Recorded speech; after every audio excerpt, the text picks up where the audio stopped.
This is the EIR Podcast, where we interview entrepreneurs in residence with your host, Henrik de Geer. Who are you and what do you do? My name is Rose Wang. I am a serial entrepreneur.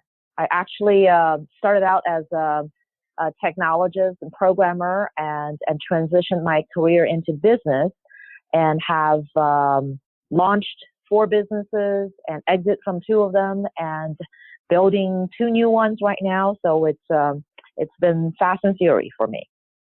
Rose, how are you involved as an entrepreneur in residence?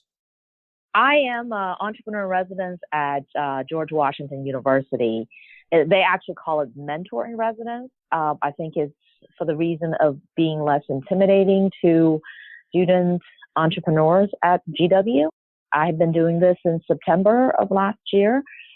It's really been a fun experience for me being an entrepreneur in residence. Rose, what are the biggest challenges and successes you've seen as an entrepreneur in residence? The biggest challenges I see are the entrepreneurs, budding entrepreneurs, either they're students or staff members or even faculty at a great university like GW, are not aware of all the resources university has to offer or outside the university. So they think it's really unattainable if they have an idea. So it's more of a marketing outreach challenge that I see. But the successes I've seen on the flip side is a university like GW has this very structured program called New Venture Competition, or NVC, that always happens in the spring. So you can really help students in the fall semester, starting with an idea and building towards participating in this venture competition. It's a loosely structured but structured way to get people going. So for me as a entrepreneur resident, it really helps. I can see it really helps because of the structure, helps students and help me, other than just random mentoring activities. Rose, what advice would you like to share with other EIRs?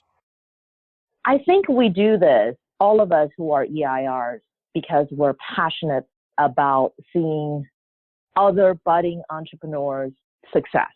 It's a way for us to give back. From my perspective, it's a very rewarding experience. When I see a young student, young or old, doesn't matter, that really take your advice to heart, being coachable, and then make progress with it and seeing a business starting to be built, it's very rewarding.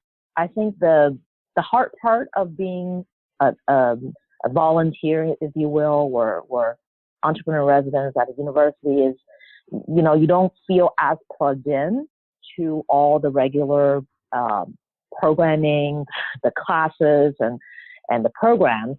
So you have to be more self-motivated, and being entrepreneurs, self-motivation is not a problem. It shouldn't be a problem, but we're still human. So that's the harder part. I would just say focus on the rewarding piece and staying connected with the students who are doing well even after they graduate. I think it's something that I would do. Rose, where can we learn more about entrepreneurs in residence and your work as an EIR? You can learn about the work I do as an EIR at GW's website. Office of Innovation and Entrepreneurs has a really good website that talks about the program and participate in the new venture competition.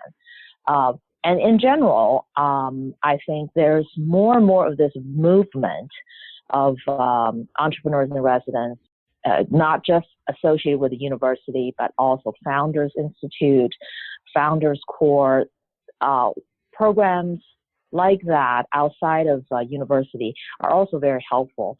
And entrepreneurship now is a social movement, which is, I think is great. It's a great way to get people all over the world learn how to become productive members of the society through entrepreneurship.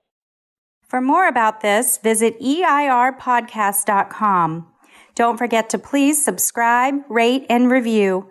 Tune in next week for the next episode. Thanks for listening.